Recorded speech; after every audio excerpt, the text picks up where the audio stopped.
syariat. Pada Ustadz Ahmad Serena, tafadhol masykur.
atau financial technology.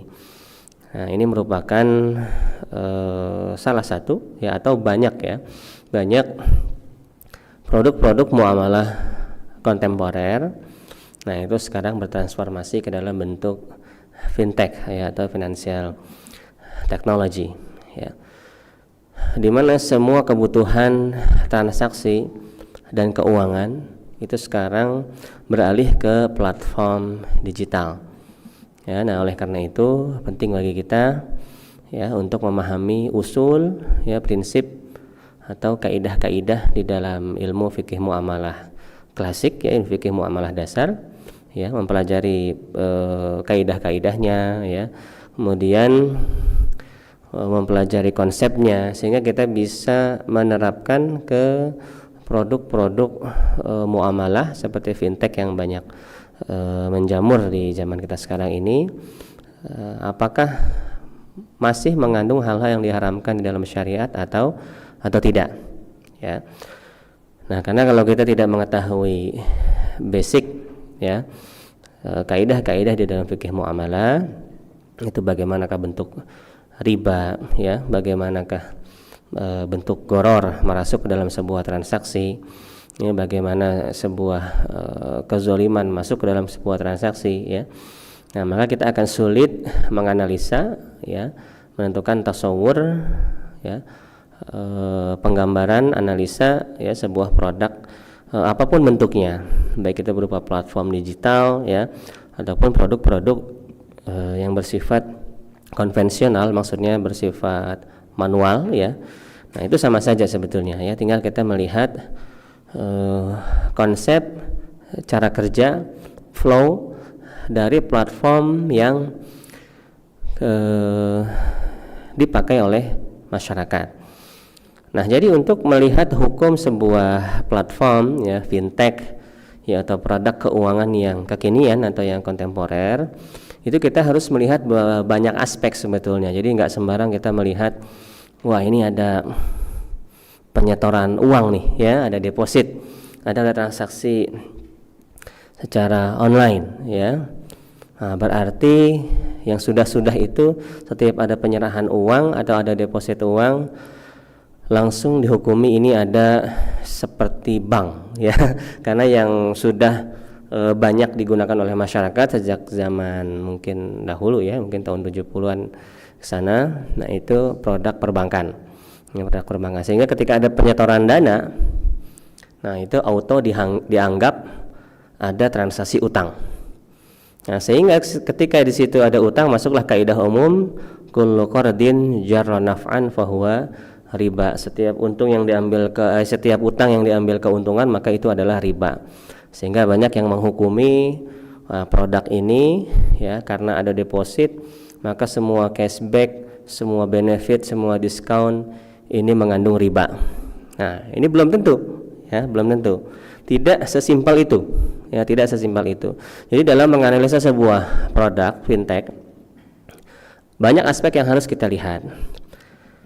Yang paling penting ya, bagaimana kita bisa mengetahui produk ini berkonsekuensi hutangkah ya, misalnya kalau ada penyetoran dana, atau berkonsekuensi wadiahkah, titipan ya, atau berkonsekuensi ijarah madfu'ah muqaddaman ya, akad sewa yang dibayar di muka ya, ataukah ini berkonsekuensi sarf ya, penukaran mata uang atau yang lainnya. Kita bisa melihat itu dari mana? Dari mana? Apakah secara zahir ya, secara yang nampak, oh manusia masyarakat menyetor dana, oh berarti auto hutang ya. Nah, apakah dari mana kita melihat hal-hal seperti ini ya? Tentu saja karena kembali kepada kaidah dasar ya, bahwasanya al-aslu fil muamalat al-hil wal ibahah. Hukum asal semua transaksi muamalah itu halal dan mubah ya, sampai ada dalil yang mengharamkannya. Nah, keharaman yang di dalam muamalah itu hanya ada 3 ya. Yang pertama riba ya, kemudian gharar ya, kemudian zalim ya, kezaliman. Nah, ketiga keharaman ini ya merasuk ke dalam pintu transaksi yang dari mana? Nah, dari mana kita melihat flow transaksi ini? Bagaimana kita melihat flow transaksi dalam sebuah platform digital atau platform finansial, ya, keuangan? Tentu saja kita harus bertanya kepada siapa? Produsen, ya, atau kita bisa melihat term and condition, ya, di website atau di platform tersebut. Bagaimana cara mainnya, ya, cara mainnya bagaimana, cara kerjanya seperti apa. Nah, itu yang pertama, agar kita bisa melihat tasawur, ya, penjabaran atau skema penggambaran kasus yang benar. Itu kita harus melihat dari term and condition, ya, platform tersebut, aturan mainnya seperti apa, ya. Kalau dana kita setor nanti diapakan, ya, ditaruh di mana, jaminan keamanannya seperti apa. Nah, seperti itu. Kemudian apalagi aspek yang kita lihat, ya, aspek yang bisa kita lihat, ya, tentu saja dari legal formal, ya, legal formal dari lembaga otoritatif yang berkaitan langsung untuk penerbitan produk finansial teknologi tersebut, ya, misalnya dari Kominfo, dari OJK, Otoritas Jasa Keuangan, dari Bank Indonesia, DSN MUI. Nah, peraturan-peraturan yang diterbitkan oleh lembaga otoritatif tersebutlah, ya, kita lihat, kita tinjau mana di antara POJK, misalnya peraturan OJK, atau dari PBI, peraturan Bank Indonesia, atau dari fatwa DSN MUI, ya, mana yang bersinggungan langsung dengan produk yang dibuat oleh seorang developer fintech, ya, developer fintech. Nah, dari situlah baru kita setelah mengetahui penggambaran produk tersebut, akad-akad apa saja yang berlaku di sana, ya, bagaimana flow-nya, bagaimana konsekuensinya, bagaimana aturan mainnya secara aturan negara, baru kita bisa memasukkan kaidah-kaidah syar'i, ya, di dalam produk produk digital tersebut, ya. Jadi bukan kita lihat sekedar dari zohirnya, ya, dari zohirnya, atau kita lihat sekedar berita, ya, atau kata orang atau kata pegawainya, ya, enggak seperti itu, ya. Di dalam membuat hukum kita harus mendapatkan data, istilahnya apa itu, A1, ya, A1 dari dokumen-dokumen primer, ya, sumber-sumber hukum primer, baru kita bisa membuat tasawur, ya, penganalisaan terhadap sebuah kasus atau produk, ya, termasuk di dalam finansial teknologi. Sebagai contoh, ya, tidak semua penyetoran dana itu berkonsekuensi hutang, ya. Mungkin akan ada 3 yang saya soroti, ya, di tabungan perbankan, kemudian di financing, pembiayaan, kemudian di e-wallet, ya, di e-wallet, yang sama-sama penyetoran dana, tapi itu tidak berkonsekuensi sama, ya, secara syar'i. Ya, contoh yang pertama adalah dana DPK, ya, di tabungan perbankan, ya, di tabungan perbankan. Nah, ini secara konsekuensi, ya, secara aturan, apakah pihak lembaga keuangan perbankan dibolehkan, ya, secara legal untuk menggunakan dana nasabah tersebut, ya, untuk dikelola, diputar, yang kemudian nanti ketika nasabah membutuhkan maka bisa diganti, ya, atau diberikan, ya, nilai yang semisal. Nah, maka ini memenuhi kriteria akad hutang piutang, ya, tamliku mal warudu badlahu, yaitu pemilikan harta, yaitu memindahkan kepemilikan harta dari satu orang ke orang lain dengan mengharapkan ganti, ya, ganti yang semisal dengan nilai yang disetorkan di awal. Nah, ini sudah insya Allah sudah ma'ruf, ya, sudah masyhur di kalangan masyarakat, ya, bahwasanya tabungan perbankan berkonsekuensi tamlik, perpindahan kepemilikan, ya, karena diizinkan oleh peraturan otoritatif, ya, bahwasanya lembaga keuangan boleh menggunakan dana yang disimpan oleh nasabah tersebut. Nah, oleh karena itulah muncul ada 2 lembaga, ya, ada lembaga keuangan konvensional, ada lembaga keuangan syariah, ya, di mana kalau lembaga keuangan konvensional itu memberikan benefit pada nasabah yang menyimpan dananya di sana dengan benefit berupa bunga, ya, atau berupa riba, ya.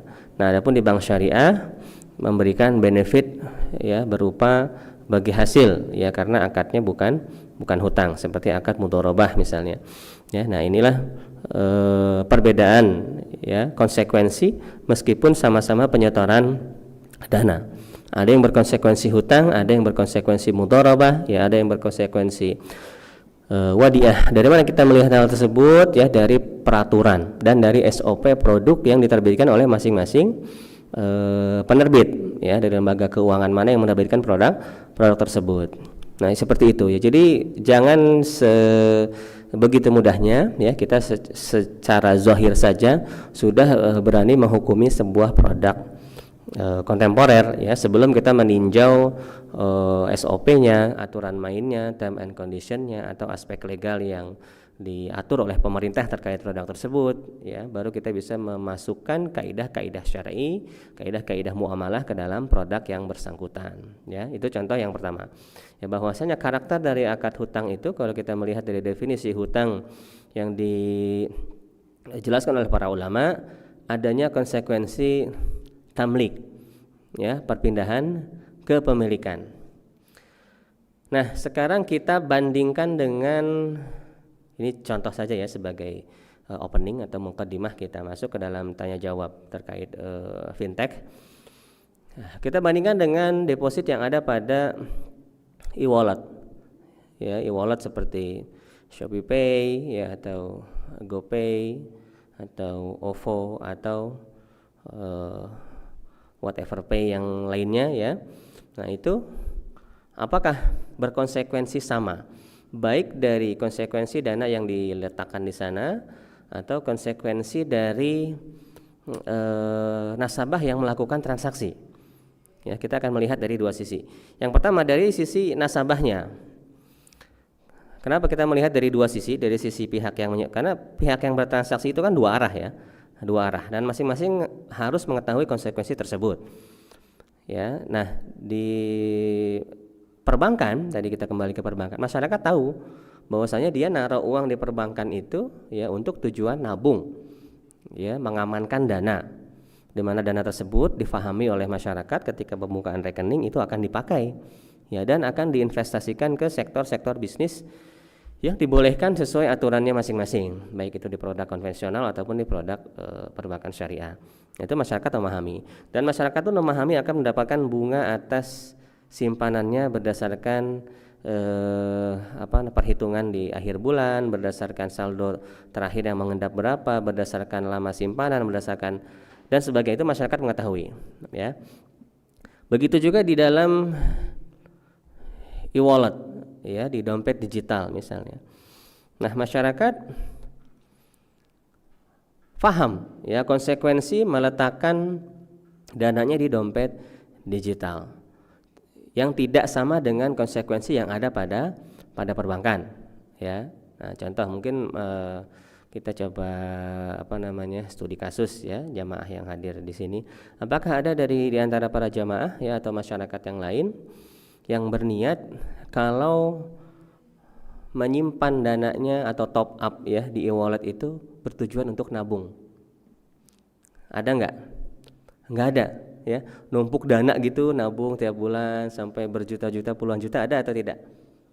Nggak ada, ya. Bahkan secara legal itu dibatasi maksimal untuk yang akun yang premium itu kalau tidak salah 10 juta, ya, 10 juta. Untuk yang reguler yang tidak terregister itu 2 juta, ya, kalau tidak salah 2 juta. Nah, tergantung platformnya masing-masing. Nah, ini jadi nggak ada satupun masyarakat yang bertujuan meletakkan dananya di e-wallet adalah untuk menyimpan dana atau menabung. Dari maksud dan tujuan saja sudah berbeda, ya. Kalau gitu nggak bisa kita samakan antara konsekuensi peletakan dana di perbankan dengan penyimpanan dana atau top up dana di e-wallet, ya. Kenapa maksud dan tujuan transaksi ini perlu dipertimbangkan? Karena ada sebuah kaidah dalam muamalah, al-ibrah fil uqud lil maqasid wal ma'ani la lil alfaz wal mabani. Ya, suatu akad itu diukur atau dihukumi berdasarkan maksud dan tujuan transaksinya, bukan berdasarkan penyebutan atau penamaan atau pelabelan dari transaksi tersebut, ya. Mau namanya top up, mau namanya deposit, mau namanya apapun, ya. Lihat konsekuensinya. Apa konsekuensi dari top up tersebut? Nah, apa konsekuensi dari penyimpanan dana tersebut? Nah, ini e-wallet, ya, dari sisi nasabahnya misalnya, nah itu menyimpan bukan untuk tujuan menabung, ya. Bahkan ngisinya biasanya seperlunya, iya atau tidak? Sesuai kebutuhan. Dan pasti ya, jumlah yang didepositkan itu berniat dihabiskan, iya atau tidak? Dihabiskan. Makanya ngisinya seperlunya, ya, ngisinya seperlunya. Jadi karena akan dihabiskan. Nah, kemudian dari sisi vendor, dari sisi penerbit, dana tersebut secara legal apakah boleh digunakan atau tidak? Enggak boleh, ya. Ternyata di dalam peraturan Bank Indonesia, dana e-wallet itu tidak boleh digunakan oleh para penerbit, ya. Artinya apa? Artinya ini tidak berkonsekuensi tamlik, ya, tidak ada perpindahan kepemilikan dana, ya, dari nasabah ke si developer, ya, atau si pengembang, ya, si penerbit, seperti itu. Jadi dia tidak boleh menggunakan dana tersebut, ya. Nah, dana tersebut hanya digunakan untuk sesuai nilai yang nanti akan dibelanjakan oleh si konsumen, ya, atau si nasabah, seperti itu. Nah, dari sini, ya, itu sudah berbeda, baik dari sisi si nasabahnya, maksud dan tujuan transaksinya, ataupun dari konsekuensi kepemilikan dana yang diterima oleh si penerbit, ya, itu sudah ada perbedaan, sehingga hukumnya tidak bisa kita samakan. Ya. Kemudian contoh yang ketiga, adanya pencairan dana, ya, pada proses pembiayaan KPR, ya, di beberapa bank syariah. Ketika sudah melakukan akad pembiayaan, ya, itu dana nasabah dicairkan ke dana pembiayaan dicairkan ke rekening nasabah. Sini ada yang pernah mengajukan KPR? Bank syariah? Belum, ya? Belum. Jadi alhamdulillah ini belinya pada cash kayaknya kalau di sini. Beli rumahnya pada cash insyaallah.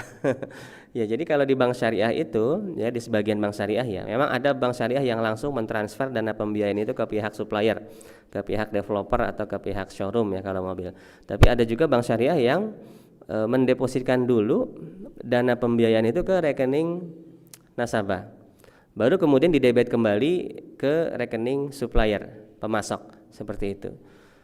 Nah, pendepositan dana dari bank ke nasabah ini, apakah ini berkonsekuensi hutang atau tidak? Ya, di bank syariah loh. Kalau berkonsekuensi hutang jadi murabahah fiktif dong namanya, ya, murabahah fiktif, fake, ya. Tidak berkonsekuensi kepemilikan. Kenapa? Karena ketika dana dikreditkan ke rekening nasabah itu diblok. Nasabah nggak bisa ambil. Nasabah nggak bisa ambil. Keperluannya hanya untuk pencatatan saja bahwa nasabah pernah menerima pembiayaan. Ini untuk mitigasi risiko nanti ketika ada nasabah yang konon katanya, ya, ada nasabah yang pernah menuntut bahwa dia tidak pernah menerima pembiayaan, ya, karena nggak ada pencatatan uang masuk ke dia, seperti itu. Nah, maka tujuannya seperti itu, jadi didepositkan dulu, dikreditkan rekening dia, tapi nggak bisa diambil, ya, sehingga tidak berkonsekuensi tamlik atau kepemilikan. Dan selang 1 jam atau beberapa menit langsung didebet kembali, dimasukkan ke rekening supplier untuk pembayaran harga rumah atau kendaraan untuk KPR dan kredit kendaraan bermotor. Nah, pendepositan ini, ya, di sebagian kalangan dinilai sebagai hutang piutang, ya, padahal kita melihat secara konsekuensi, secara teknis ternyata nasabah nggak bisa gunakan, ya, nggak bisa gunakan. Sehingga kalau hal yang tidak berkonsekuensi kepemilikan berarti bukan hutang, ya. Nah, di sini saya coba menjelaskan bahwasanya terkadang konsekuensi di dalam fikih itu tidak seperti zohirnya, ya, tidak seperti yang nampak, tapi hanya bisa dilihat melalui apa? Kalau kita melihat flow proses, aturan main, dan konsekuensi legal yang berlaku di dalam produk tersebut. Jadi nggak cuma sekedar melihat zohirnya, Nah, contoh yang paling jelas ya, yang sering kita bahas di sini ya, itu masalah premi asuransi. Ya, premi asuransi. Mungkin masih jarang ya, mungkin ustadz-ustadz yang dalam tanda kutip ustadz sunnah ya, yang secara gamblang seperti saya membolehkan asuransi syariah ya, secara jelas di mimbar seperti itu. Kenapa? Karena kebanyakan melihat skema itu secara zahir ya, secara zahir. Sama-sama ada premi ya, sama-sama bayar ke perusahaan asuransi, sama-sama kalau kena resiko mendapatkan penanggungan ya, penanggungan atas klaim ya. Oh, berarti sama aja dengan konvensional. Nah, langsung seperti itu ya, tanpa melihat flow, tanpa melihat legal, tanpa melihat SOP dari penerbitnya, sudah menjudge ya, melihat karena zohirnya sama nih, ada bayar premi, ada kembali uang ketika terjadi resiko yang disepakati, maka hukumnya sama. Nah, ini saya bilang terlalu gegabah ya, terlalu gegabah. Padahal tadi kita sudah sebutkan contoh-contoh bahwasanya zahir yang sama belum tentu menyebabkan itu konsekuensi yang sama di dalam akad. Ya, kita harus melihat background transaksi. Dari mana? Dari SOP produk, ya, dari SOP legal, ya, dari lembaga-lembaga yang secara otoritatif mengatur terkait produk di dalam keuangan, produk keuangan tersebut ya. Nah, contoh tadi di asuransi, sama-sama ada pembayaran premi antara asuransi syariah dan asuransi konvensional. Tapi di asuransi konvensional pembayaran premi itu berkonsekuensi tamlik, ya, berkonsekuensi jual beli. Ya, makanya disebut dengan istilah dalam ekonomi syariah itu transfer of risk. Ya, transfer resiko atau jual beli resiko. Makanya di situ terkena hukum riba ya. Kalau apa? Kapan asuransi itu menjadi riba? Kalau benefitnya berupa uang, ya, kalau benefitnya berupa uang. Premi yang dibayarkan uang, benefit yang didapatkan penanggungannya adalah uang. Contohnya seperti apa? Asuransi jiwa, ya. Asuransi apa lagi yang benefitnya uang? Pendidikan, ya. Ya? Pendidikan, iya. Nah, itu riba. Nah, kalau asuransi yang benefitnya berupa jasa seperti kendaraan atau asuransi kesehatan, ya, maka di sana dari keharamannya adalah apa? Gharar, ya, gharar, karena kita bayar berupa uang mendapatkan benefit yang belum pasti berapa kadarnya, kapan dapatnya, ya. Nah, ini muncul gharar, atau juga bisa dananya tidak dapat apa-apa, ini yang namanya kezaliman. Itu dalam asuransi konvensional. Nah, ternyata kalau kita membedah background legal, ya, SOP produk di asuransi syariah, penyetoran premi itu tidak berkonsekuensi tamlik. Bagi siapa? Bagi perusahaan asuransi. Kita sudah bahas asuransi ya di pertemuan bulan-bulan sebelumnya. Jadi ini kita mereview saja. Di asuransi syariah, penyetoran premi tidak berkonsekuensi tamlik, kepemilikan bagi perusahaan asuransi. Jadi dana itu tetap milik umat, ditaruh di rekening, ya, dilakukan split rekening dana umat namanya, rekening tabarruk, ya, rekening nasabah. Loh, perusahaan nanti untung dari mana? Perusahaan ada rekening khusus. Dari premi itu diambil sedikit upah saja, ujroh namanya. Ujroh pengelolaan. Adapun yang sebagian lainnya ditaruh di rekening dana umat atau rekber, ya, rekening bersama, rekening penampungan atau rekening dana sosial seperti kas RT, ya, seperti kas RT yang pernah kita misalkan di sini. Seperti itu. Di mana klaim-klaim yang nanti diminta oleh nasabah itu ditanggung bukan oleh perusahaan asuransi. Nah, ini bedanya nih. Ya, perbedaan antara yang konven dengan yang kalau yang konven, resiko-resiko tersebut siapa yang nanggung? Perusahaan. Kalau yang syariah, resiko-resiko tersebut siapa yang nanggung? Rekening dana umat. Ya, artinya patungan antara sesama nasabah asuransi. Nah, dari sini saja sudah beda, ya. Kalau yang konven itu dua arah, jual beli antara nasabah dengan perusahaan. Tapi kalau yang syariah ini nasabah nggak ada jual beli sama perusahaan, tapi yang ada adalah dengan sesama nasabah asuransi. Ini sudah berbeda, ya, sehingga ribanya situ hilang. Ribanya hilang, gorornya hilang. Kenapa? Kenapa riba dan gorornya hilang pada asuransi syariah? Karena yang memberikan benefit berupa penanggungan risiko-risiko itu bukan perusahaan asuransi. Sesimpel itu, ya. Jadi kalau ada yang nanya, kenapa di asuransi syariah itu kok ribanya bisa hilang? Karena tidak ada jual beli resiko. Jawabannya karena tidak ada jual beli resiko antara nasabah asuransi dengan perusahaan asuransi. Loh, terus dana klaim itu dari mana kalau bukan dari perusahaan asuransi? Dari rekening patungan sesama nasabah asuransi, ya. Nah, itu jawabannya. Nah, di sini kita mengambil pelajaran ya dari produk-produk ringkas yang pernah kita bahas sebetulnya, ya. Tapi kita mereview kembali agar mengambil pelajaran bahwasanya hukum itu terkadang tidak seperti yang nampak. Ya, tidak seperti yang nampak produknya zahirnya di mata kita. Ya, maka hendaknya kita berhati-hati ya untuk mengambil hukum, ya, ataupun mengambil pendapat dari para ahli ilmu, ya. Apakah pendapat tersebut berkesesuaian dengan kenyataan atau tidak, terutama produk-produk muamalah. Karena produk-produk muamalah sering sekali saya katakan itu tidak sesuai dengan zahirnya, ya, tidak sama dengan zahirnya. Oleh karena itu kita perlu membedah aspek legal, ya, aspek ekonomi, ya, dari siapa? Dari penerbit, dari vendor, ya, dari lembaga keuangan yang bersangkutan yang melakukan yang memproduksi produk tersebut, kemudian dari lembaga otoritatif yang ditunjuk oleh pemerintah untuk mengatur produk keuangan tersebut, bisa otoritas jasa keuangan, bisa peraturan Bank Indonesia, ya, bisa undang-undang perbankan syariah atau undang-undang asuransi syariah. Kemudian fatwa-fatwa DSN MUI. Nah, dari sanalah kita bisa menggambarkan, menganalisa produk ini aturan mainnya seperti apa. Apakah berkonsekuensi hutang simpanannya, apakah berkonsekuensi titipan simpanannya, apakah berkonsekuensi hangus simpanannya, apakah simpanan ini mengalir ke perusahaan, apakah simpanan ini mengalir ke sesama nasabah sendiri. Nah, disitulah kita bisa menghukumi rincian-rincian produk yang ada di masyarakat, ya. Nah, itu sebagai contoh. Nah, kalau ada yang sudah ditanyakan silakan, ya, terkait fintech, terkait transaksi-transaksi kontemporer, ya. Nah, kemudian kalau belum ada, ya, saya ingin menjelaskan. Ada, ya, silakan.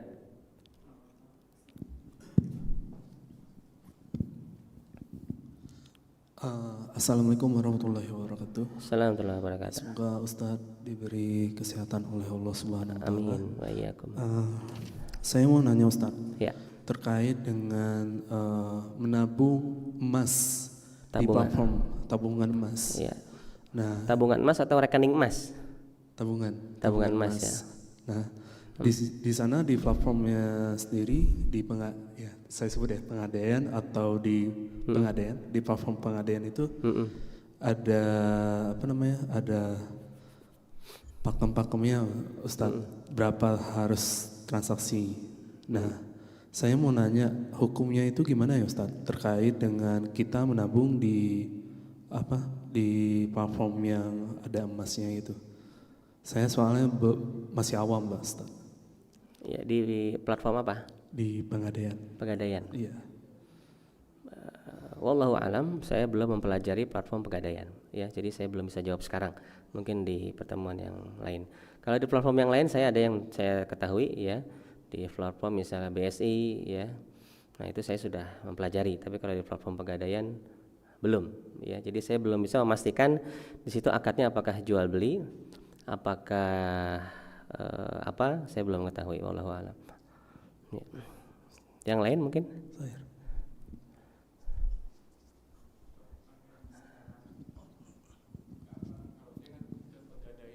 Ya. Nah, sekarang setahu saya juga banyak yang gadai-gadai syariah begitu. Nah, ini sebenarnya riba atau enggak ini? Gadai syariah. Oke, nah ini berkaitan dengan materi. Iya, bagus sekali. Dengan gadai syariah. Ya, gadai syariah atau gadai emas syariah, ya, di Indonesia memang sudah diatur oleh fatwa DSN MUI tentang rahan, ya, tentang gadai emas syariah. Nah, di sini gadai itu kan akad utang piutang, ya, akad utang piutang berjaminan, ya, berjaminan. Nah, kalau di dalam hutang piutang memang sudah paham semuanya dan sudah mengetahui bahwasanya tidak boleh kita mengambil keuntungan atau profit dari akad hutang piutangnya tersebut. Nah, di pegadaian syariah, dari mana pihak pegadaian mengambil keuntungan? Yaitu dari biaya sewa titip barang gadai, ya, biaya sewa titip barang gadai. Nah, di sini juga belum tentu ini clear, ya, atau boleh. Kenapa? Karena ada hadis Nabi SAW, la yahil salaf wa bai', yang tidak boleh menggabung antara hutang dengan jual beli. Nah, ini kita harus hati-hati nih, ya. Dan para ulama menjelaskan bahwasanya hadis tentang larangan penggabungan antara salaf wa bai' ini, ya, ini sifatnya adalah sadduz zari'ah, yaitu menutup celah terjadinya riba. Kenapa? Karena kalau utang digabung dengan jual beli, ya, ini pihak yang berhutang, si debitur, cenderung akan terkena pressure atau harga tekan di dalam jual belinya. Artinya transaksi jual beli ini akan terpengaruh oleh transaksi utang piutang, ya, akan cenderung diambil keuntungan oleh pihak kreditur. Nah, contoh yang jelasnya di gadai syariah, ya. Nah, aturannya kalau gadai syariah ini pihak kreditur, ya, ingin mengambil keuntungan, maka tidak boleh ada konflik of interest antara hutang dengan jual belinya. Ya, artinya harga sewa titip barang gadainya itu harus sesuai dengan harga sewa reguler, ya, mengacu kepada harga pasar. Ya, misalnya sewa emas berapa gram di safe deposit box, berapa rupiah per bulan, nah itu harus mengacu ke sana, ya. Tidak boleh didasarkan atas nilai uang yang dipinjamkan, ya, atau harganya itu melebihi harga pasar, ya, melebihi harga pasar. Ya, kalau harga sewa titip barang gadainya itu lebih mahal ketimbang harga biasa atau harga reguler atau harga uruf, ya, maka di sini ada konflik of interest, pengambilan keuntungan karena penggabungan akad hutang dengan akad sewa menyewa tadi. Ya, misalnya harga titip emas di safe deposit box di bank itu misal, ya, 100.000 per bulan, ya, untuk ukuran berapa kali berapa sentimeter misalnya. Tapi karena ini barang akad gadai, si nasabah ini gadai dapat sekian juta rupiah, maka biaya sewa membengkak dari yang normalnya itu di bank itu biaya sewa 100.000 per bulan jadi 300.000 per bulan. Nah, ini berarti ada konflik of interest, ya, antara jual beli dengan akad gadainya. Artinya akad jual beli harganya terpengaruhi oleh adanya hutang. Inilah yang diwanti-wanti oleh Nabi SAW. Jangan sekali-kali menggabung antara hutang dengan jual beli, karena orang yang ngutang itu akan cenderung nurut kalau dia disuruh beli dengan harga yang mahal. Seperti itu, ya. Nah, itu batasan di pegadaian syariah. Kalau memang tarif sewanya itu sesuai dengan harga reguler, ya, maka insya Allah nggak ada masalah. Tapi kalau ternyata bengkak, ya, dari harga sewa reguler, apalagi mirroring dengan bunga bank, ya, nah ini berarti ada hilah, ya, ada hilah itu ada rekayasa riba di sana, ya, ada tahayul, ya, ada rekayasa riba. Wallahu a'lam bishawab. Baik, ada yang lain?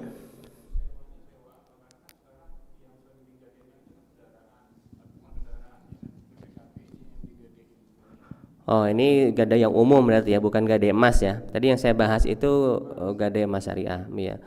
Nah, kalau gadai kendaraan, setahu saya belum ada yang syariah, ya. Yang ada di pegadaian itu gadai emas. Ada. Iya, tapi barang yang digadaikan berupa kendaraan. BPKB mobil. Iya, wallahu a'lam. Saya belum tahu itu apa ada gadai. Iya. Oh, itu mungkin bukan gadai, Pak. Iya. Itu bahasanya salah mungkin. Karena kan masyarakat taunya ngegadain sertifikat, ya. Ya, masyarakat taunya kita menggadaikan sertifikat, padahal itu bukan gadai. Kalau orang umum kan kenalnya disekolahin itu. Iya, itu disekolahkan. Artinya kan pinjam, tapi dia pakai istilah syariah, tapi Betul. yang dijaminkan surat. BPKB. Iya, kendaraannya. Itu bukan gadai sebetulnya. Itu namanya refinancing, multiguna. Iya, multiguna. Jadi di produk syariah ada betul seperti yang Bapak sebutkan dan saya pun jualan produk tersebut ya. Jadi BPKB itu sebagai jaminan. Jadi bukan sebagai barang yang digadaikan. Nah, jadi kalau kita butuh pembiayaan multiguna di platform syariah ya, itu ada ya produk multiguna dengan jaminan kendaraan atau rumah. Ya, tentu saja yang dijaminkan adalah sertifikatnya SHM atau BPKB. Nah, ini bukan gadai ya. Jadi akadnya bukan gadai. Meskipun masyarakat melihat ini gadai sertifikat atau nyekolahin sertifikat, tapi kalau yang di situ itu akadnya bukan gadai. Nah, kalau yang tadi saya menangkapnya kalau gadai itu ada gadai emas. Nah, kalau gadai emas memang ada produknya di Pegadaian Syariah. Tapi kalau gadai sertifikat seperti mobil atau rumah itu akadnya bukan akad gadai. Ya, tapi itu akadnya adalah akad ijarah muntahiyah bi at-tamlik, ya, akad sewa berakhir milik. Jadi skema ringkasnya seperti apa? Nasabah kan butuh duit nih. Ya udah, nasabah disuruh menjual mobilnya misalnya ke lembaga finance syariah. Dijual tuh, misalnya harga mobil 100 juta. Kan di appraisal nih. Biasanya appraisal itu sekitar 80% nilai aset.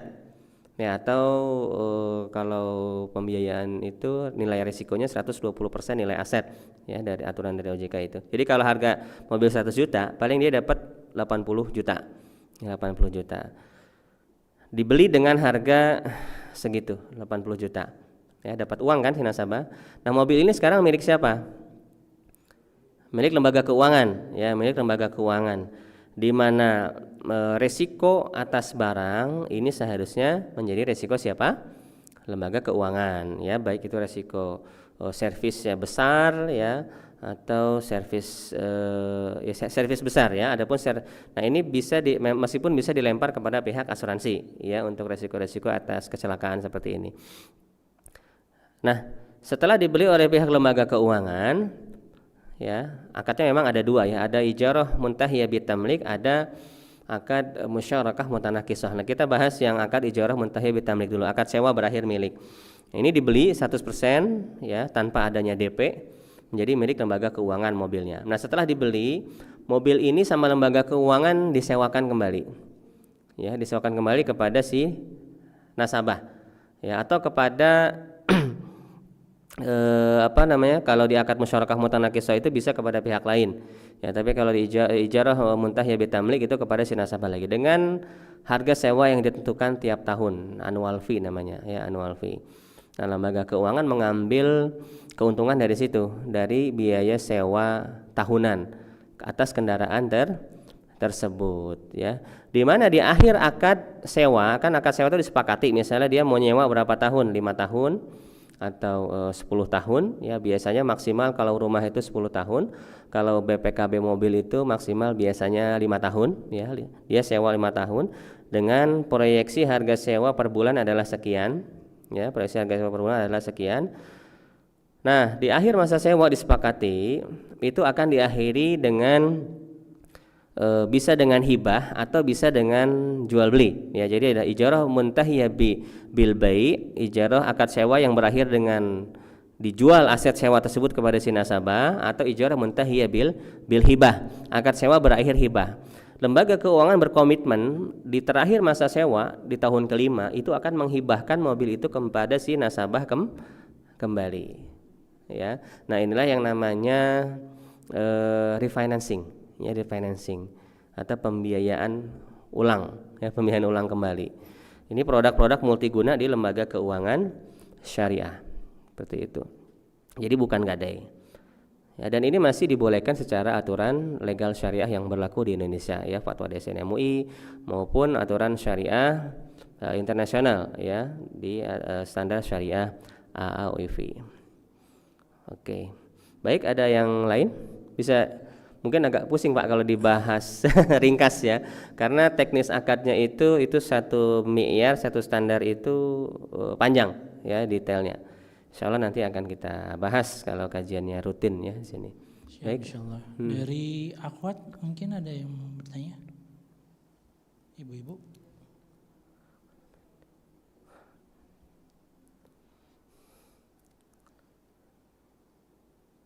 Kalau nggak ada mungkin bapak-bapak lagi. Bapak-bapak lagi. Kalau belum, saya akan tadi nyambung kasus menyekolahkan sertifikat ya, atau tadi gadai. Nah, inilah yang dinamakan dengan rekayasa riba ya.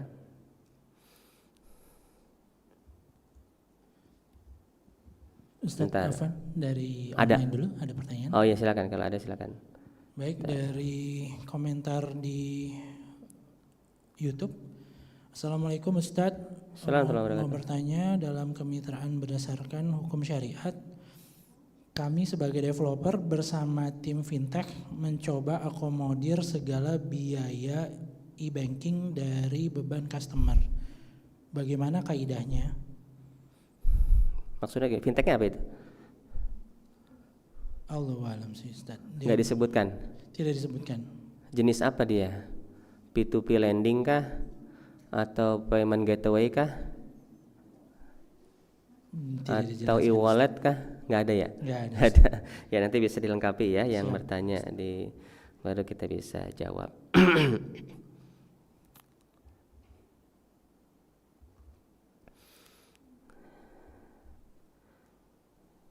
Ya.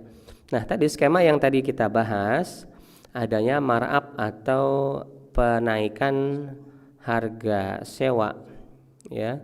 Harga sewa titip barang gadai ya. Ketimbang harga reguler, inilah yang dinamakan dengan hilah ya, atau tipu daya ya, atau rekayasa riba, atau bahasa istilahnya dinamakan at-tahayyul, bukan takhayul ya, tapi tahayyul ya, tahayyul. Ini tipu daya artinya, atau rekayasa riba. Karena Nabi melarang menggabungkan antara hutang dengan jual beli. Contoh yang lain. Nah, ini yang berkaitan langsung dengan fintech ini. Saya rasa teman-teman di sini tahu. Produk apa? Yang termasuk ya, saya menganggapnya ini adalah tahayyul atau rekayasa riba. Invoice financing. Ya, pernah dengar produk ini? Ya? Oh, kalau itu konstruksi ya. Bukan ya. Jadi ada beberapa fintech ya di masyarakat itu produknya adalah invoice financing. Ya, invoice financing. Nah, di sini saya coba membuka ini ya, kitab ini, masya Allah ya. Kalau kita kembali kepada Al-Quran dan Sunnah, sebetulnya kasus-kasus kontemporer itu sudah tersinyalir ya, ada indikasinya sejak zaman dahulu ya, sejak zaman dahulu kala. Ya, ini di kitab Manhajus Salikin di bab Kitabul Buyu, di bab muamalah ya, yang ditulis oleh Syekh Abdurrahman bin Nasir As-Sa'di rahimahullah. Di bab syarat-syarat jual beli, beliau menyebutkan contoh-contoh rekayasa riba ya, atau tipu daya riba. Wa mislu riba as-sarih, dan contoh-contoh riba yang sangat jelas ya. Yang pertama beliau menyebutkan at-tahayyul alaihi bil 'ainah, yaitu rekayasa riba dengan cara jual beli 'ainah. Nah, ini sudah sering kita bahas ya, jual beli 'ainah itu seperti apa. Nah, yang menarik ini yang kedua, ini yang berkaitan yang kedua dan yang ketiga, yang berkaitan dengan produk-produk kontemporer ya, fintech di zaman kita sekarang. Yang kedua adalah au tahayyul ala qalbid dain ya, qalbud dain ya, membalik hutang kalau secara bahasa ya. Nah, ini membuat rekayasa riba dengan cara qalbad dain ya, dengan cara membalik hutang. Apa itu qalbad dain ya? Di sini di footnote-nya disebutkan, contohnya adalah an yakuna li syakhsin ala akhar dain. Seseorang punya hutang kepada pihak lain. Nah, ini diperhatikan ya. Ini masya Allah, saya juga terkesima ya. Ternyata kasus-kasus zaman sekarang itu sudah tersinyalir sejak zaman dahulu. Fa idza halla, nah ketika jatuh tempo pembayaran, qala lahu, jadi si debitur ini enggak punya duit untuk bayar. Jadi seseorang si A misalnya hutang kepada si B. Nah, pas jatuh waktu tempo pembayaran, A tidak punya uang untuk bayar. Kemudian si B berkata, imma an tuwaffiya dainaka aw tadhhab li fulan yudayyinuka wa tuwaffini. Ya, sekarang sudah jatuh tempo, kamu lunasi atau kamu pergi ke fulan, ke pihak itu, ke pihak lain, ke pihak C ya. Kamu ngutang ke dia, terus kamu lunasin ke saya dari hutang yang dia berikan. Ya, jadi ini ada 3 pihak nih, ada A, ada B, ada C. A ngutang ke B, pas A nggak bisa bayar, B nyuruh si A ngutang lagi ke si C untuk mendapatkan dana talangan, ya, untuk melunasi hutang si B kepada si B. Oke, kita lanjutkan. Wa yakunu baina da'in al-awwal wasani ittifaq musbaq, ya. Nah, antara kreditur yang pertama dengan kreditur yang kedua itu sudah ada kesepakatan, sudah ada PKS, perjanjian kerjasama, udah rekanan ya, sudah ada rekanan bahwa orang-orang yang gagal bayar nanti dioper ke dia, ya, dioper ke pihak C.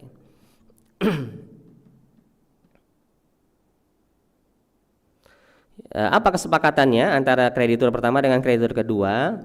Annakula wahidin minhuma yudayyinu gharimin, ya, sahibihi liwafihi thumma yu'id dain alaihi marra ukhra liwafihi dain al-jadid. Oke, jadi setelah debitur dari kreditur yang pertama si A ngutang ke si B, dia nggak mau bayar, dipindahkanlah, ya. Ini apa namanya ini kalau dalam bahasa Indonesia? Anjak piutang, ya. Ya, anjak piutang.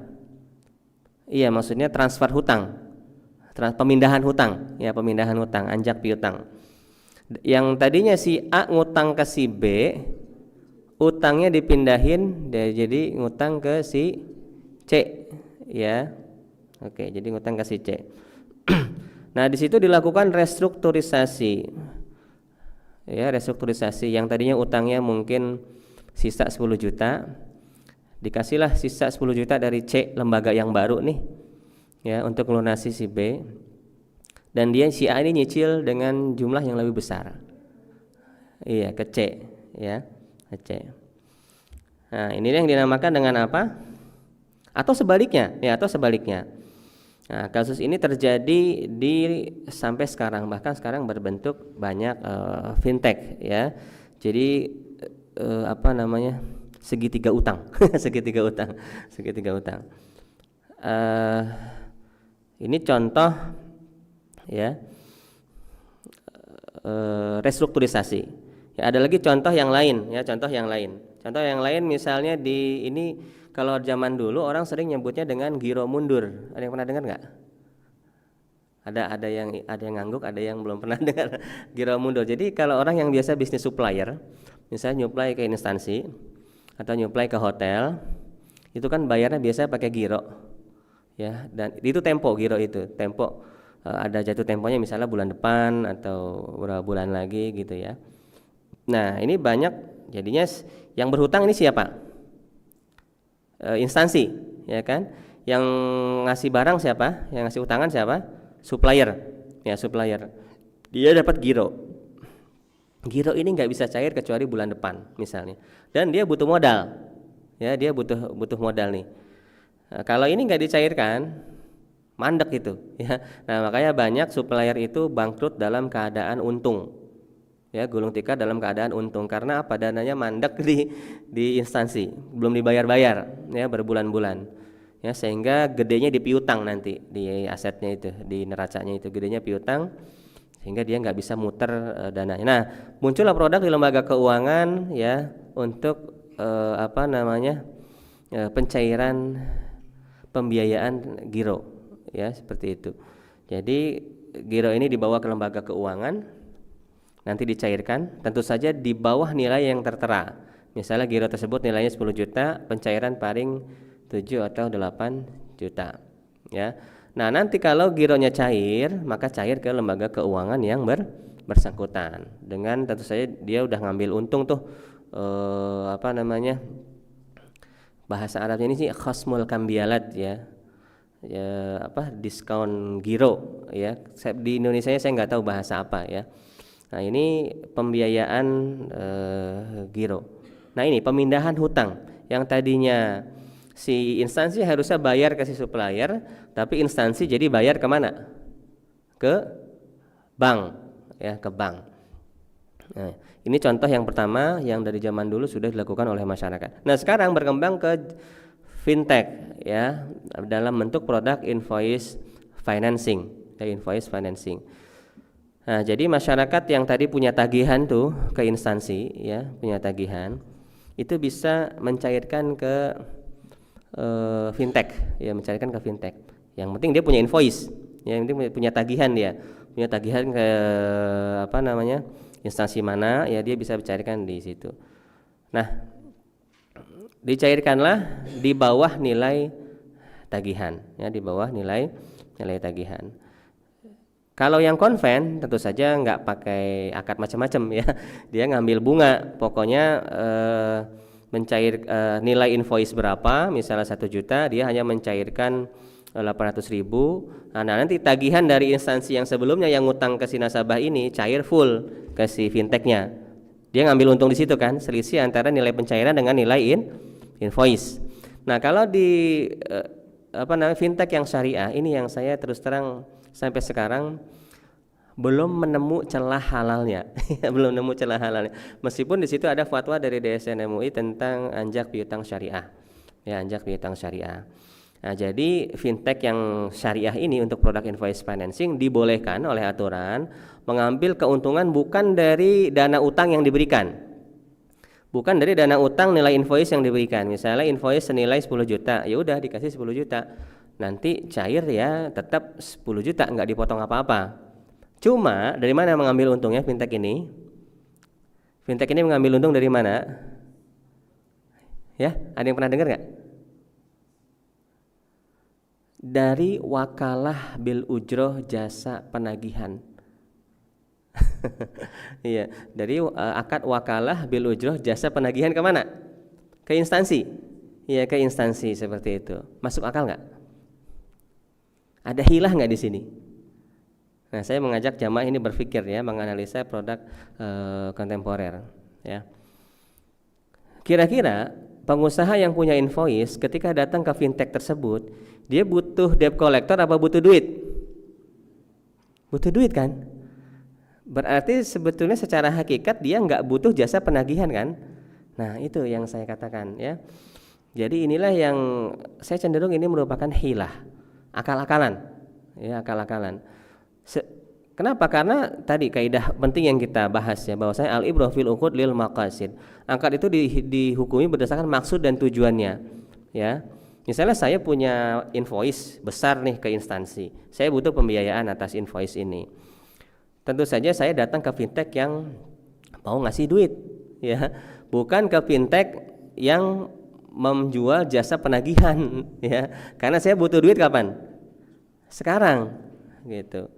Jadi kalau ada orang yang butuh duit dengan datang ke fintech, kemudian diberikan jasa penagihan, ini nyambung nggak? Nyambung nggak? Nggak nyambung, ya. Akhirnya akan terjadi konflik of interest, ya. Meskipun hutangnya tanpa bunga, ya, karena dia artinya butuh duit kan, hutang ini tanpa bunga, ya, karena dia butuh duit tadi. Mau nggak mau aturan fintech itu dia turuti, dia harus membayar biaya jasa penagihan.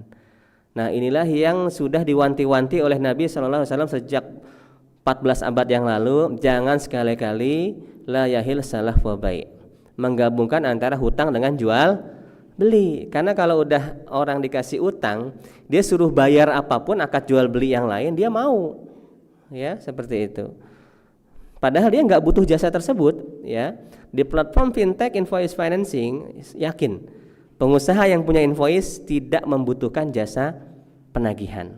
Yang dia butuhkan adalah duit, uang tunai supaya invoice-nya itu cair, ya. Tapi karena dia butuh pencairan itu, mau nggak mau dia beli jasa penagihan, ya. Disinilah konflik of interest, ya, atau hilah, ya, dalam fintech invoice financing yang sudah digambarkan oleh Nabi SAW sejak belasan abad yang lalu. Jangan sekali-kali gabung antara hutang dengan jual beli, ya. karena akan berpotensi konflik of interest. Orang yang dapat utangan mau nggak mau akan beli produk dengan harga yang mahal sekalipun, ya. Nah ini produk kontemporer yang kasus di lapangan, ya, yang sampai sekarang saya belum secara pribadi ya belum menemukan celah halal ya dari fatwa yang penerapan fatwa DSN MUI terkait anjak piutang syariah, di mana fintech boleh memberikan utang, ya, dibolehkan memberikan utang. Jadi di fatwanya itu boleh memberikan, padahal emang itulah maksud orang datang ke fintech tersebut, padahal di situ hanya sifatnya boleh saja memberikan hutang. Ya, dan ada di situ akad wakalah bil ujroh untuk jasa penagihan hutang kepada pihak di mana invoice tersebut tertanggung, ya. Nah, di situ juga ada akad hawalah transfer, ya, makanya disebut akad anjak piutang karena di situ transfer utang. Yang tadinya si instansi ngutang ke vendor, ke si nasabah sebagai supplier, maka hutangnya dipindah kepada fintech, ya, kepada fintech. Tapi si nasabah ini harus bayar biaya jasa penagihan kepada siapa? Fintech, ya, sehingga dia bisa mendapatkan utangan dari fintech, seperti itu. Ya, di sini rawan terjadi konflik of interest. Oke, nah hilah-hilah seperti ini harus kita cermati terhadap fintech yang ada muncul belakangan, ya. Jangan sampai produk kita semua sudah tahu, ya, bahwasanya kita nggak boleh mengambil keuntungan atas dasar transaksi utang. Akhirnya diakal-akalin tuh, ditempel-tempelinlah transaksi komersial, ya, ke dalam transaksi hutang piutang. Padahal nggak butuh, sama kayak tadi. Sewa titip barang gadai, ya, sewa titip barang gadai. Oke lah kalau memang emas itu butuh penyimpanan storage khusus, ya, namanya SDB, safe deposit box. Tapi ya biayanya kenapa harus ditinggikan gitu? Karena sebab adanya hutang. Nah, terus ini fintech invoice financing. Oke, mungkin ada beberapa perusahaan yang membutuhkan jasa penagihan, debt collector, ya, penagihan utang. Tapi orang-orang yang datang itu namanya juga membutuhkan duit, ya, makanya disebut fintechnya invoice financing, pembiayaan tagihan, ya, invoice.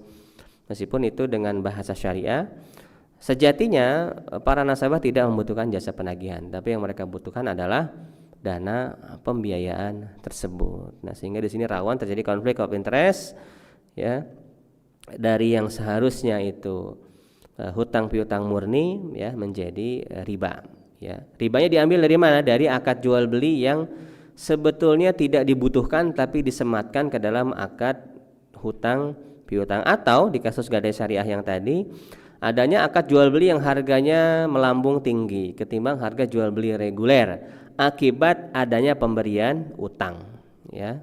Nah, ini yang harus kita cermati. Baik, silakan kalau ada tanya kan. Melanjuti yang pertanyaan online tadi. Iya. Jadi itu P2P lending.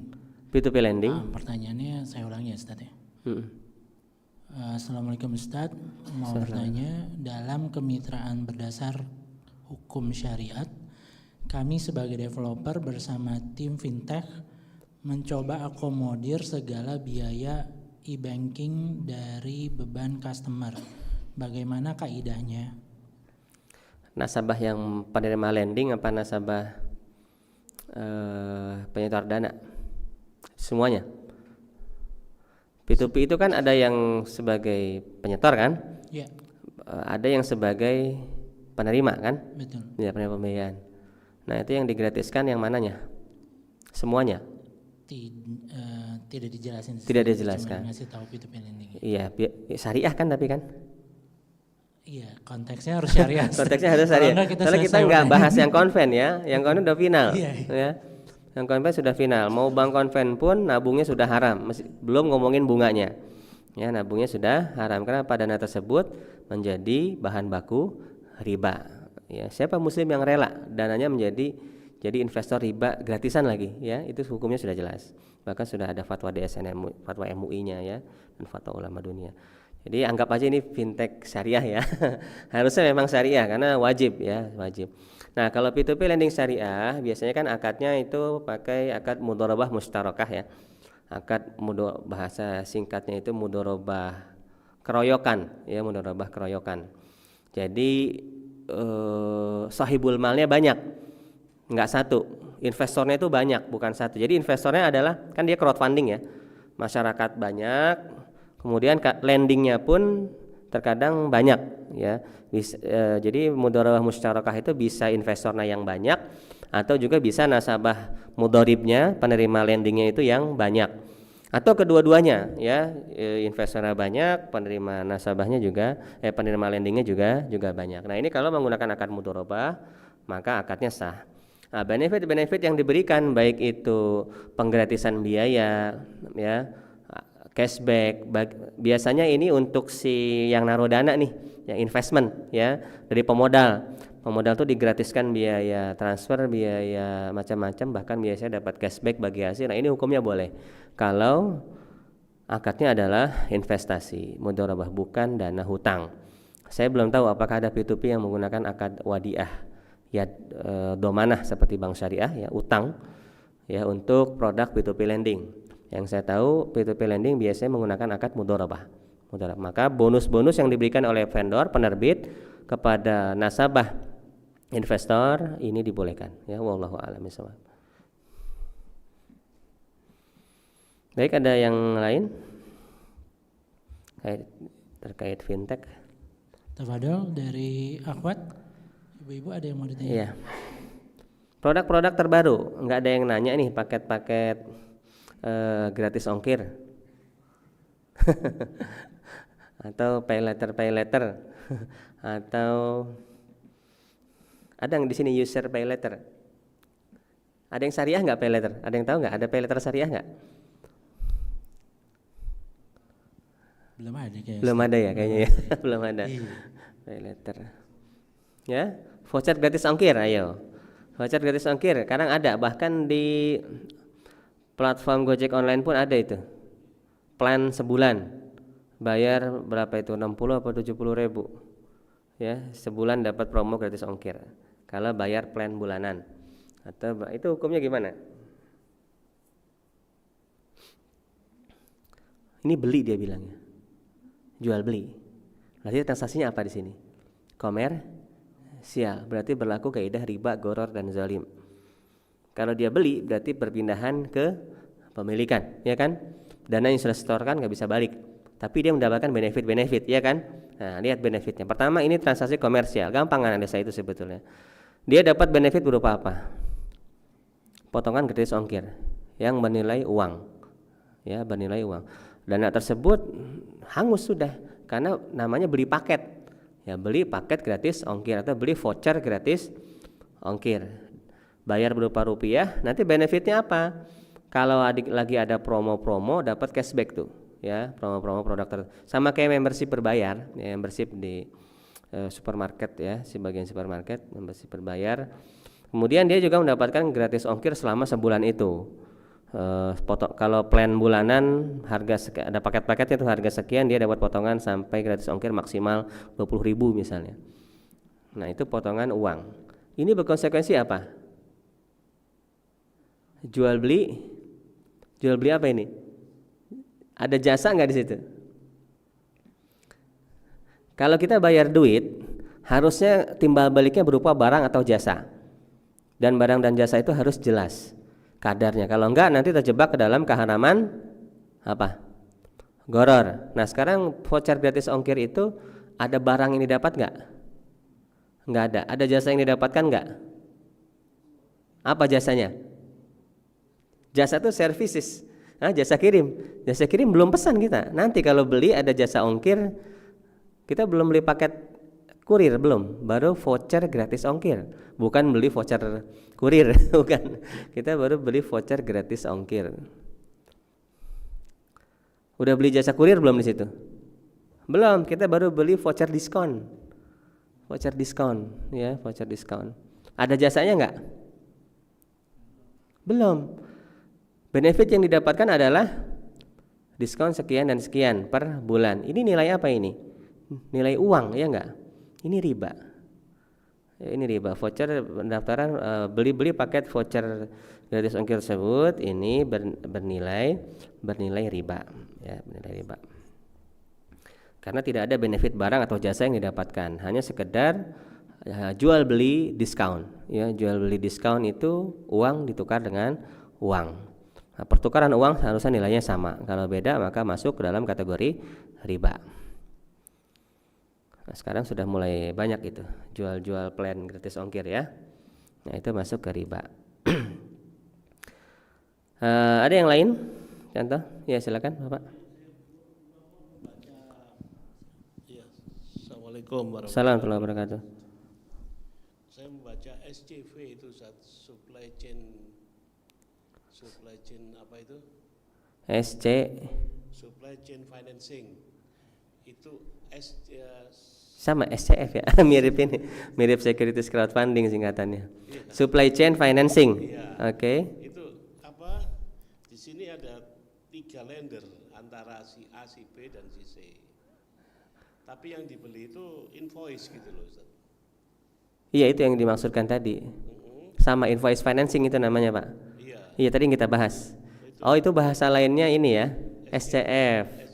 Supply chain financing. Iya. Yaitu bahasa lain atau sinonim dari invoice financing. Ada 3 pihak kan? A, B, C. Itu banyak terjadi di perusahaan-perusahaan pemerintah. Yang swasta juga banyak sebetulnya. Iya, swasta juga banyak. Iya, perusahaan pemerintah kenapa banyak? Ya karena itu memang pembayaran kepada vendor itu biasanya pakai giro. Iya, dan itu lama, bisa sebulan atau saya pernah dengar dulu tuh ada sampai 6 bulan. Terus di luar itu tadi ya. Iya. Saya punya tagihan, saya jual kepada si A. Oh, maaf ya. Saya punya tagihan kepada Iya. si A. Oke. Terus saya jual kepada si B, saya dapat diskonto kan.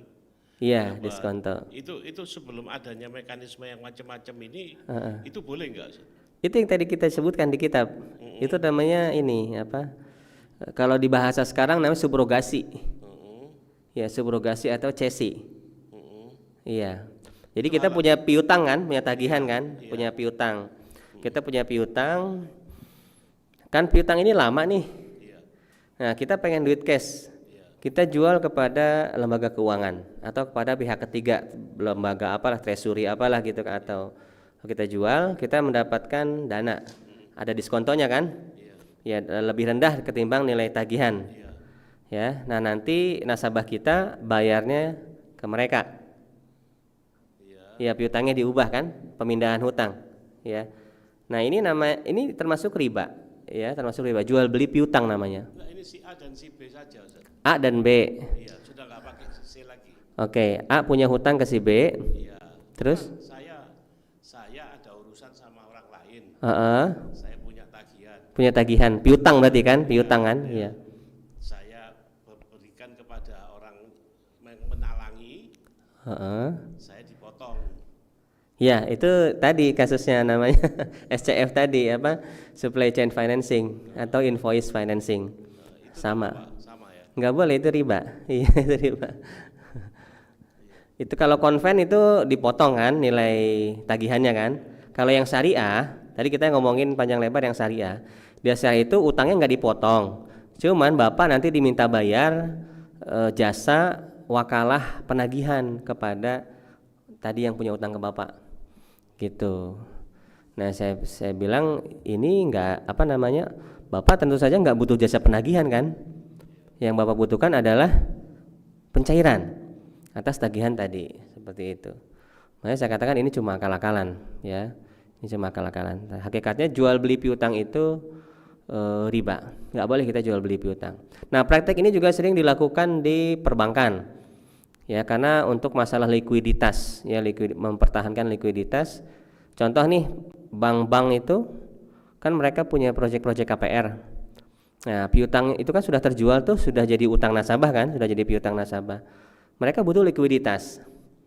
Nah, mereka jual beli piutang dengan lembaga keuangan lain, baik itu bank umum yang lain ataupun lembaga yang lain, ya, dijual utang itu, ya, sehingga nasabah nanti Yang menagihnya itu bukan bank yang awal, tapi bank yang baru, seperti itu. Nah, ini juga merupakan praktek jual beli piutang, dan ini hukumnya riba. Atau dalam bahasa syariah dinamakan subrogasi. Nah, kalau subrogasi yang sesuai dengan syariah, boleh kita jual beli piutang seperti itu dengan syarat, ya. Yang beli utang ke kita itu jangan berupa uang, tapi berupa barang lain yang bukan masuk asnaf ribawiyah. Pakai aset. Iya, pakai aset. Kita punya tagihan nih, beli dijual ke fintech, tadi fintech SCF tadi, fintech supply chain financing, ya. Dapat istilah baru. Supply chain financing. Nah, terus atau kita datang ke bank, ya. Nah, atau investor lain perorangan pun boleh. Dia beli piutang kita jangan pakai duit. Ini sesuai dengan fatwa DSN MUI terkait subrogasi syariah. Dia boleh beli pakai saham, atau dia boleh beli pakai aset yang lain, ya. Yang penting bukan aset ribawi. Aset ribawi itu maksudnya yang 6 yang ada dalam hadis, emas, perak, ya, kurma dan lain sebagainya itu, ya. Nah, dia beli pakai barang lain, bisa dengan aset rumah, dengan aset mobil, atau dengan aset saham, ya, dengan aset yang lainnya yang mudah dicairkan, itu bisa. Nah, itu baru syariah, ya, itu baru namanya supply chain financing yang syariah seperti itu. Terus kalau misalnya si A sama si B itu ada kendala, ada masalah dalam bisnis, ya. Terus utang itu sudah lama, tagihan itu sudah lama nggak diselesaikan sampai 6 bulan, bulan, gagal bayar. Dia memberikan kuasa kepada orang yang menagih, itu hukumnya apa, Ustaz? Boleh nggak itu? Memberikan kuasa kepada orang yang, ya, karena dia sudah nggak kuat, dia memberikan kuasa kepada orang yang untuk menagih uang. Yang memberikan kuasa yang punya utang apa yang punya tagihan? Yang punya tagihan boleh. Iya, boleh. Ustaz. Iya, boleh. Penekanan nanti. Ya, penekanan nanti. Penekanan. Iya. Ya, saya nggak tahu aturan legalnya debt collector tuh kayak gimana, ya. Apakah harus dengan langkah-langkah yang pasti, Ustaz, penekanan, bisa-bisa nggak pulang dari rumahnya. Ya, kalau kayak gitu nggak boleh. Ya, nggak boleh. Ya, nggak boleh. Iya, jasa ini dong, jasa teror dong. Iya, nggak boleh kita jual beli jasa teror. Iya, objek jasa itu syaratnya harus jasa yang dihalalkan di dalam syariat. Nggak boleh kita sewa jasa teror, atau sewa pembunuh bayaran, atau sewa dukun bayaran, ya, atau sewa jasa pelacuran. Itu termasuk jual beli jasa yang objek jasanya tidak dihalalkan di dalam syariat, maka nggak boleh. Ya, silakan. Untuk masa pembayaran tuh ada aturannya nggak, Ustaz? Kalau misalkan di perusahaan A ada yang memakai jasa supplier atau vendor, itu ada berapa lama sih waktu untuk pembayaran itu? Ya. Nggak ada batasnya. Nggak ada, ya. Selama disepakati boleh aja. Oke.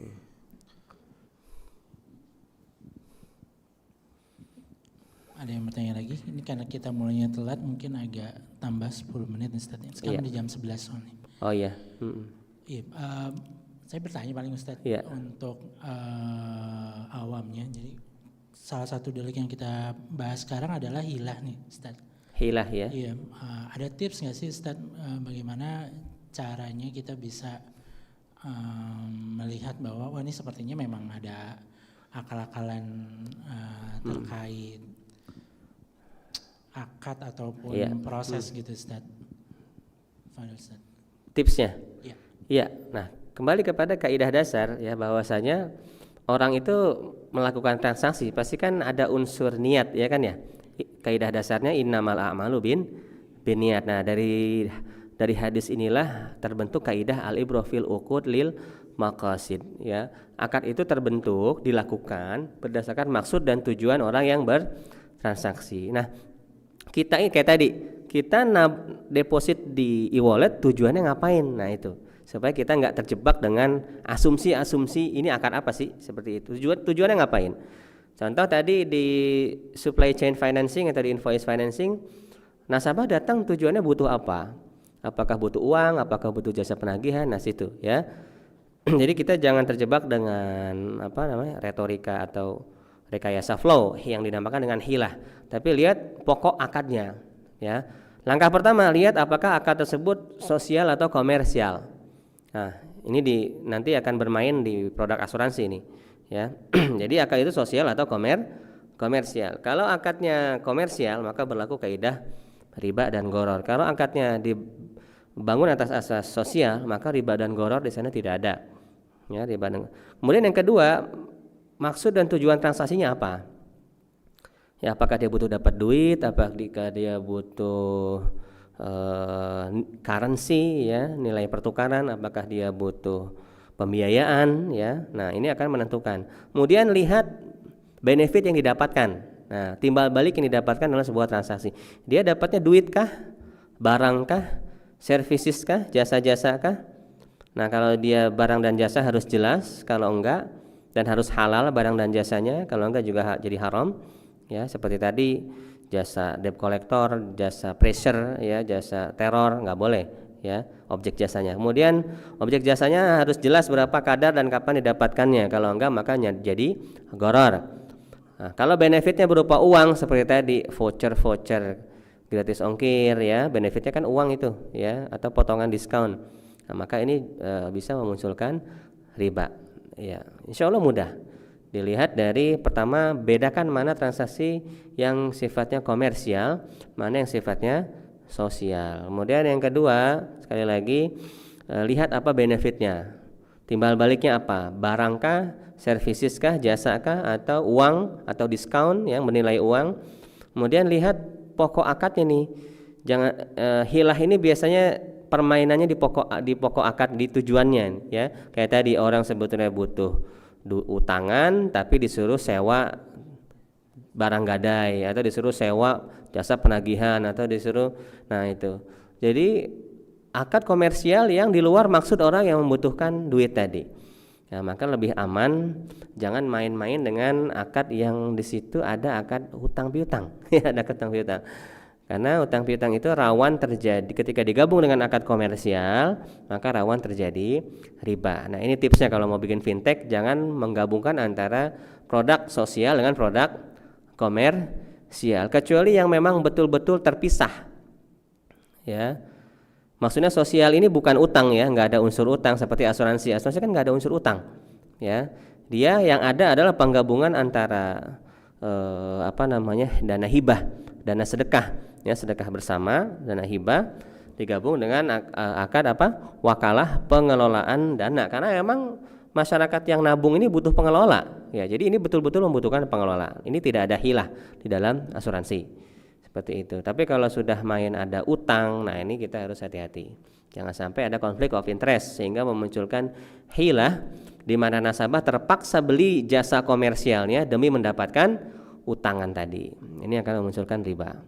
Ya, wallahu a'lam. Mungkin itu conclusion dari saya, ya, agar kita tidak terjebak dalam produk-produk fintech yang memunculkan riba akibat adanya konflik of interest dari menggabungkan antara akad hutang piutang dengan akad sewa jasanya tadi. Ya, sebetulnya jasanya tidak dibutuhkan oleh si nasabah, ya, wallahu a'lam bishawab. Billahi taufik.